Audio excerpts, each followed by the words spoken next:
ലോകഭൂപടത്തിൽ പ്രധാനമായ മക്കയെ പിടിച്ചെടുക്കുക എന്ന ലക്ഷ്യത്തിൽ നബി തങ്ങളും കൂട്ടരും മദീനയിൽ നിന്ന് പുറപ്പെടുകയാണ്. 8 ദിവസത്തെ യാത്രയാണ് മദീനയിൽ നിന്ന് മക്കയിലേക്കുള്ളത്. അങ്ങനെ നല്ല രീതിയിൽ യാത്ര തുടർന്നു പോകുന്നു.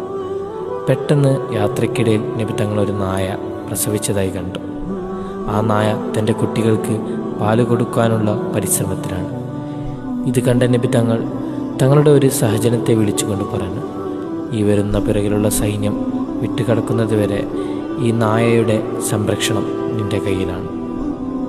അതിനുശേഷം ഒരു തുള്ളി രക്തം പോലും ചീന്താതെ പ്രവാചകൻ മക്കയെ തൻ്റെ കൈപ്പിടിയിൽ ഒതുക്കി. മക്കയിലെ തൻ്റെ ശത്രുക്കളെയെല്ലാം നിരുപാധികം ആ സൈന്യാധിപൻ മാപ്പ് നൽകി. സൈനിക ചരിത്രത്തിലെ മഹത്തായ കാരുണ്യത്തിൻ്റെ അധ്യായങ്ങൾ ഈ പുസ്തകത്തിൽ ഉടനീളം നമുക്ക് വായിച്ചു പോകാൻ കഴിയും. ഇങ്ങനെ പ്രവാചക ജീവിതത്തിലെ സൂക്ഷ്മവും സ്ഥൂലവും വിളക്കി ചേർത്ത് രചിച്ച ഈ പുസ്തകം മലയാളത്തിലേക്ക് മൊഴിമാറ്റിയ KT സൂപ്പിയെക്കുറിച്ച് അവതാരിക എഴുതിയ മുട്ടനാശ്ശേരി കോയക്കുട്ടി മൗലവി സൂചിപ്പിക്കുന്നു.